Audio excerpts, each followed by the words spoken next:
मित्रों, यमुना नदी के किनारे धर्मस्थल नामक नगरी में केशव नाम का एक ब्राह्मण रहता था। उसके परिवार में पत्नी, पुत्री तथा एक पुत्र जो साथ ही रहा करते थे।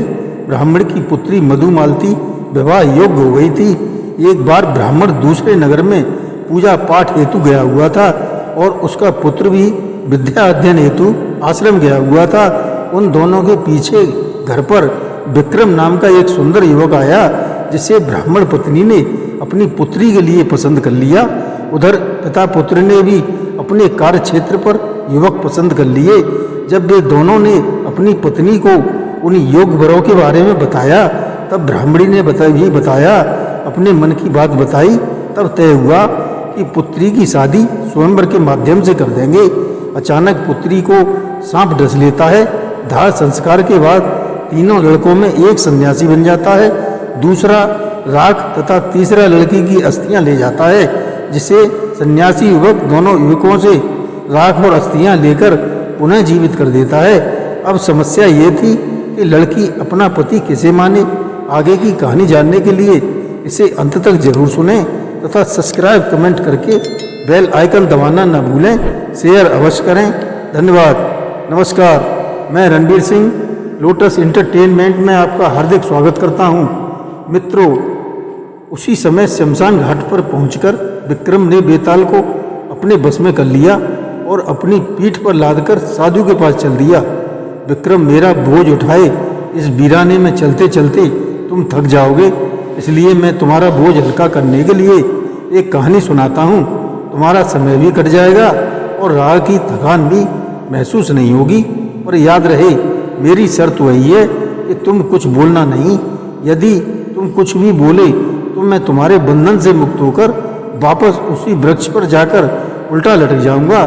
एक बात और ध्यान रखना कि यदि सही उत्तर जानते हुए भी तुमने जवाब नहीं दिया तो तुम्हारा सिर टुकड़े टुकड़े हो जाएगा। बेताल ने कहा। विक्रम ने कोई उत्तर नहीं दिया और बेताल ने एक नई कथा सुनानी आरंभ की। एक समय में यमुना नदी के किनारे धर्मस्थल नामक एक नगरी थी।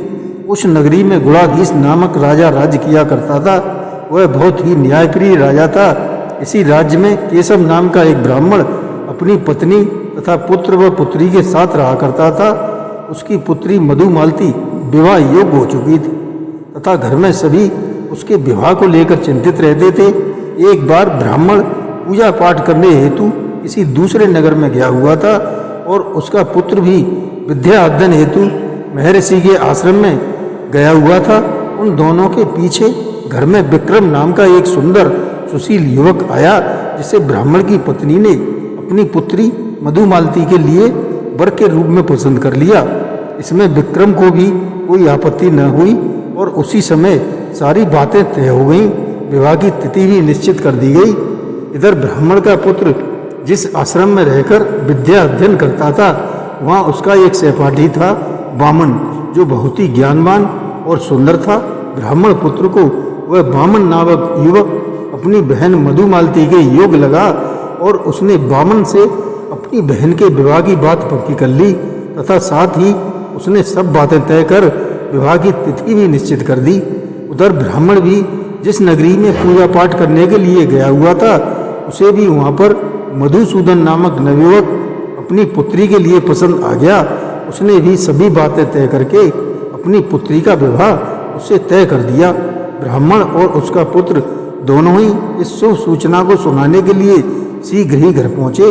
वे कुछ कह पाते इससे पहले ही ब्राह्मण की पत्नी ने उन दोनों को संबोधित करते हुए कहा, अच्छा हुआ आप लोग आ गए। मैंने एक योग्य युवक के साथ मधुमालती का संबंध तय कर दिया है। क्या? ब्राह्मण और उसका पुत्र चौंक उठे। ब्राह्मण बोला, मैं भी मधुमालती का विवाह मधुसूदन नामक एक सुयोग्य युवक के साथ तय कराया हूँ, लेकिन पिताजी, मैंने भी अपनी बहन का विवाह अपने एक ज्ञानवान एवं सुंदर सहपाठी वामन के साथ तय करके उसे वचन भी दे दिया है। अब तीनों स्तब्ध थे कि क्या किया जाए। तब उस ब्राह्मण ने कहा, अच्छा, जिसकी भी विवाह तिथि सबसे पहले पड़ेगी उसी युवक के साथ हम मधुमालती का विवाह कर देंगे। लेकिन संयोग से तीनों ने एक ही तिथि निश्चित कर रखी थी। ऐसी स्थिति में यह तय किया गया कि मधुमालती का स्वयंवर होगा। तीनों युवकों के आने पर मधुमालती जिसे भी पसंद करेगी उसे ही वरमाला पहना देगी। अंततः विवाह की तिथि भी आ गई। तीनों युवक बारात लेकर ब्राह्मण के घर पहुंचे। तीनों ही युवक रूपों व गुणों में एक से बढ़कर एक थे। सभी के बीच केवल एक ही चर्चा थी कि मधुमालती किसे अपना वर चुनेगी। अभी यह सब चर्चाएं चली रही थीं कि अचानक चारों ओर हाहाकार मच गया। मधुमालती को किसी जहरीले सांप ने डस लिया था।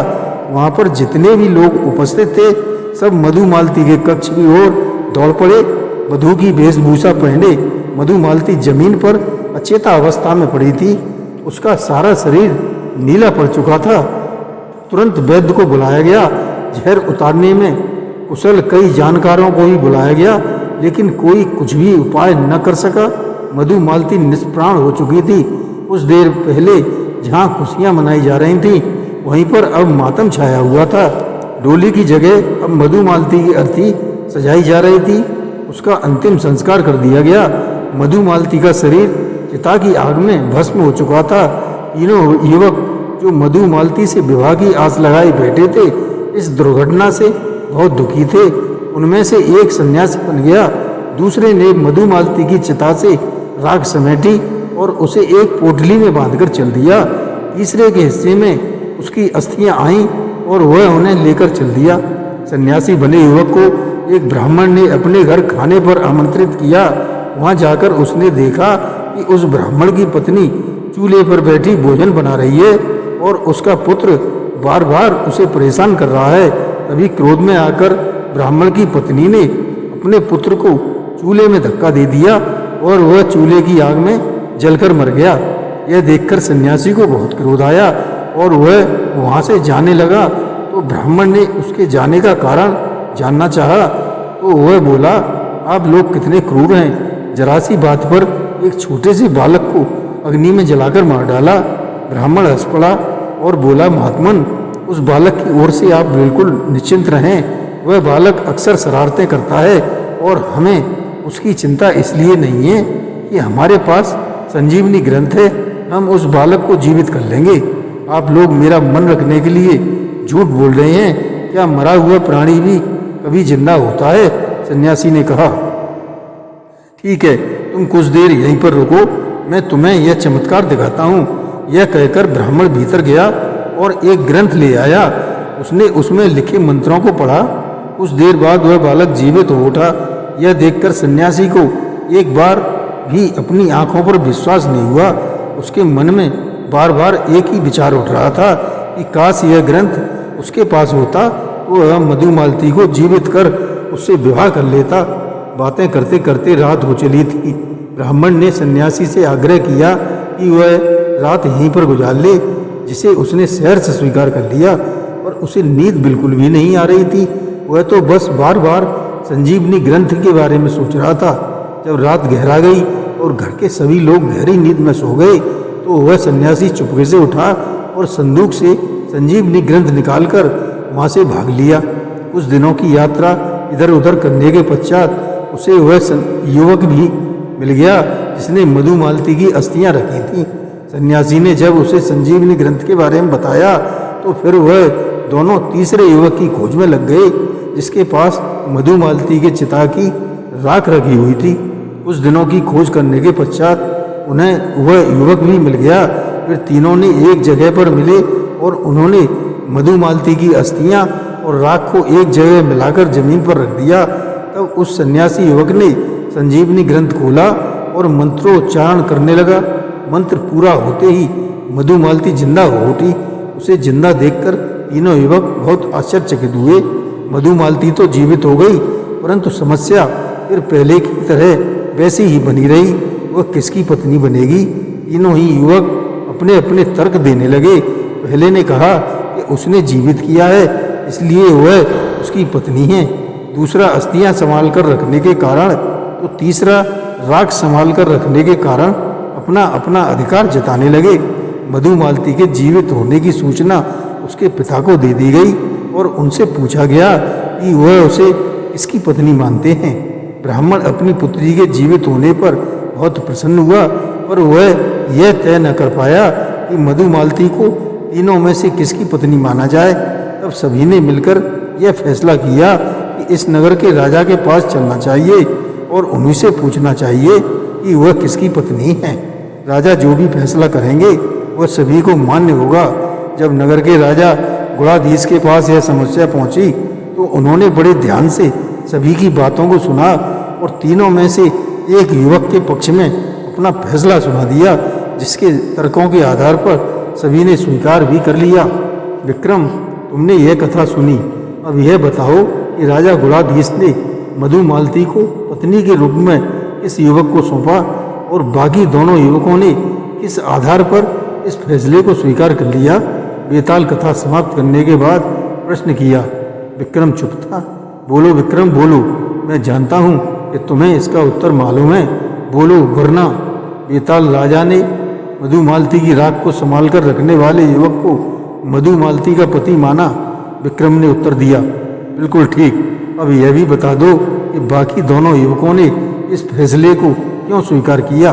बेताल ने पूछा।